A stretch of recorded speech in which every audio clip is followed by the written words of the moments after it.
টুনটুন মা, কি হয়েছে তোমার? এভাবে কাঁদছো কেন? কেউ কি তোমাকে বকেছে?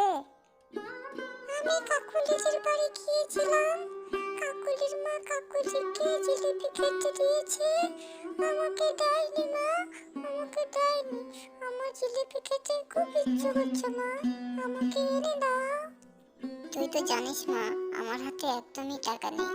আজ কাজ করে ফিরে আসার সময় তোর জন্য জিলিপি কিনে এনে দেবো, ঠিক আছে?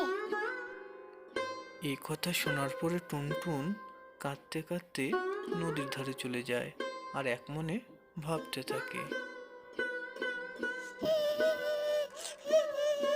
আমাকে কেউ ভালোবাসে না, আমাকে জিলিপি এনে দেয় না। টুনি ঠিক এইভাবে নদীর ধারে কাঁদতে থাকে। ঠিক সেই সময় নদীর থেকে এক জল দেবতা বেরিয়ে আসে আর টিনুকে বলে,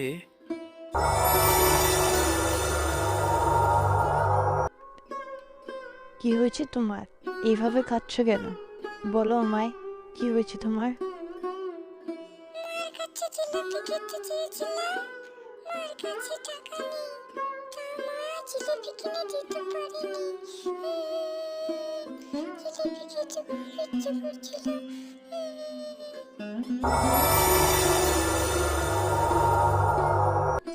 আর কাঁদতে হবে না তোমাকে। এই নাও, এটি একটি জিলিপি চারা গাছ। এটি বাড়ি গিয়ে রোপণ করবে।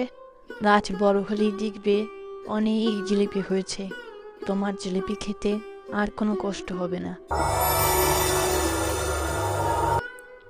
এই কথা বলে প্রকৃতি দেবী সেখান থেকে চলে যায় আর টুনটুন সেই চারা গাছটি নিয়ে ও প্রকৃতি দেবীর কথা মতো বাড়ির সামনে গিয়ে রোপণ করে দেয়।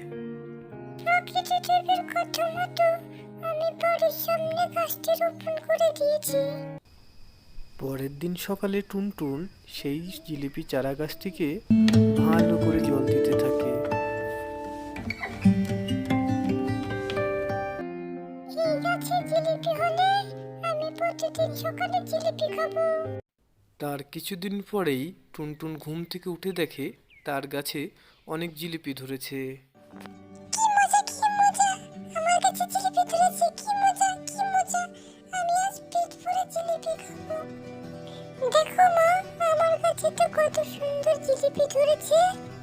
টুনি আর টুনটুন তার গাছ থেকে জিলিপি পেড়ে খেতে শুরু করে দেয়।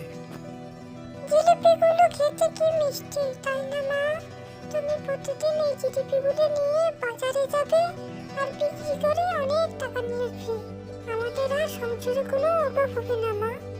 তোর তো খুব বুদ্ধি হয়েছে টুনটুন মা। ঠিক আছে, কাল সকাল থেকে আমি জিলিপি বাজারে নিয়ে যাবো বিক্রি করতে। এই সমস্ত ঘটনা কালুয়া কাক লুকিয়ে লুকিয়ে দেখছিল আর মনে মনে ভাবতে থাকে, বাবা বাবা, কি অদ্ভুত জিলিপি গাছ! এইরকম জিলিপি গাছ তো আমারও দরকার। কি করে পাই? কাকলিকে বলতে হবে যে নদীর পাড়ে গিয়ে প্রকৃতি দেবীর কাছ থেকে এরকম কয়েকটা গাছ নিয়ে আসতে। তাহলে আমি দুদিনেই তো বড় লোক হয়ে যাব। শোন কাকলি, তুই ওই পশ্চিমের নদীর পাড়ে যাবি, ওখানে গিয়ে জোরে জোরে কাঁদতে থাকবি। আর প্রকৃতি দেবী যদি বেরিয়ে আসে তাহলে প্রকৃতি দেবীর কাছ থেকে দুটো জিলিপি গাছ চাইবি। বুঝতে পেরেছিস তো? ঠিক আছে বাবা, আমি প্রকৃতি দেবীর কাছ থেকে জিলিপি গাছ নিয়ে আসবো। এই কথা বলে কাকুলি তার বাবার কথা মতো সেই নদীর ধারে চলে আসে এবং কাদার অভিনয় করতে শুরু করে দেয়। ঠিক সেই আগের মতো প্রকৃতি দেবী জলের থেকে বেরিয়ে আসে।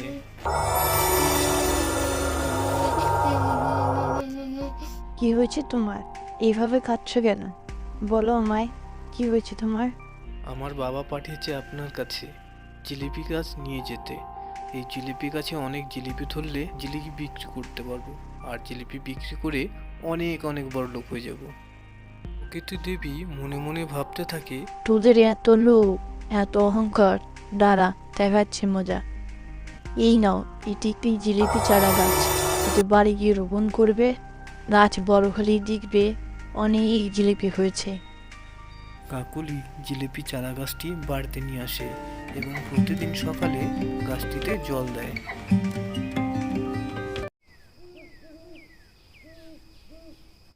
পরের দিন সকালে কালুয়া কাক আর তার মেয়ে কাকলি দেখে তাদের গাছে খুব সুন্দর সুন্দর জিলিপি হয়েছে এবং তারা কিছু জিলিপি পেড়ে খেতে শুরু করে। ছি ছি ছি, এত টক জিলিপি, এত টক জিলিপি কি খাওয়া যায়? কাকলি মা, তুই আবার যা, প্রকৃতি দেবীর কাছ থেকে দুটো চারা আবারও গিয়ে নিয়ে আয়। কালুয়া কাকের কথা মতো কাকলি চলে আসে সেই নদীর ধারে।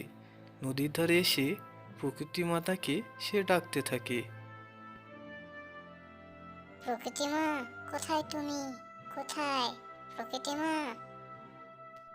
কিছুক্ষণ পরেই প্রকৃতি মাতা নদীর থেকে বেরিয়ে আসে। কেন ডাকছিস আমাকে? কি হয়েছে বল।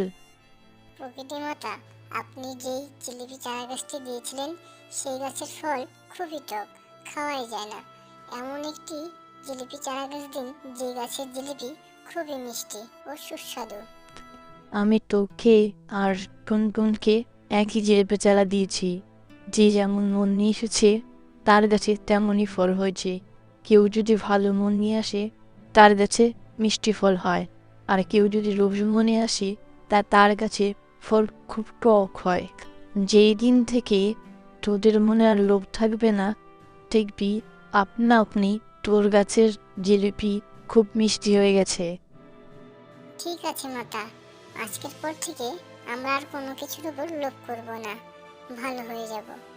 এরপর থেকে কালুয়া কাকের জিলিপি গাছে খুব মিষ্টি মিষ্টি জিলিপি ধরতে শুরু করে দেয়। Thank you for watching this video. Please subscribe my channel to be star.